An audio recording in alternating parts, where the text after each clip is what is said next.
রূপালী পর্দার নায়ক এবার রাজনীতির মঞ্চেও সরব। শিক্ষার্থীদের অনলাইন ঘিরে উত্তপ্ত পরিস্থিতির মধ্যেই ছাত্রদের পাশে দাঁড়িয়ে শক্ত বার্তা দিলেন থালাপতি বিজয়। তার বক্তব্য ঘিরে তামিলনাড়ু সহ ভারতের রাজনৈতিক অঙ্গনে শুরু হয়েছে নতুন আলোচনা। শিক্ষার্থীদের আন্দোলন ও প্রতিবাদকে গণতান্ত্রিক অধিকারের অংশ হিসেবে উল্লেখ করেন বিজয়। তিনি বলেন, ভয় দেখিয়ে বা দমনপীড়ন চালিয়ে শিক্ষার্থীদের কণ্ঠ রোধ করা যাবে না।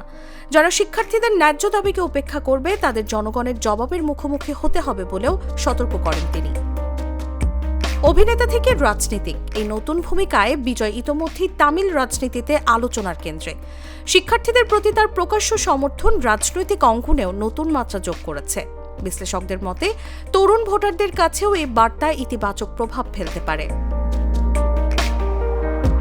সামাজিক যোগাযোগ মাধ্যমেও বিজয়ের বক্তব্য দ্রুত ছড়িয়ে পড়ে। অনেকে শিক্ষার্থীদের পক্ষে তার অবস্থানকে স্বাগত জানিয়েছেন। আবার রাজনৈতিক মহলে শুরু হয়েছে পাল্টাপাল্টি প্রতিক্রিয়াও। ছাত্র আন্দোলনের এই উত্তপ্ত সময়ে থালাপতি বিজয়ের অবস্থান ভারতের রাজনীতিতে নতুন কোনো সমীকরণ তৈরি করবে কিনা সেটাই এখন দেখার বিষয়। নিউজ ডেস্ক, জাগো নিউজ।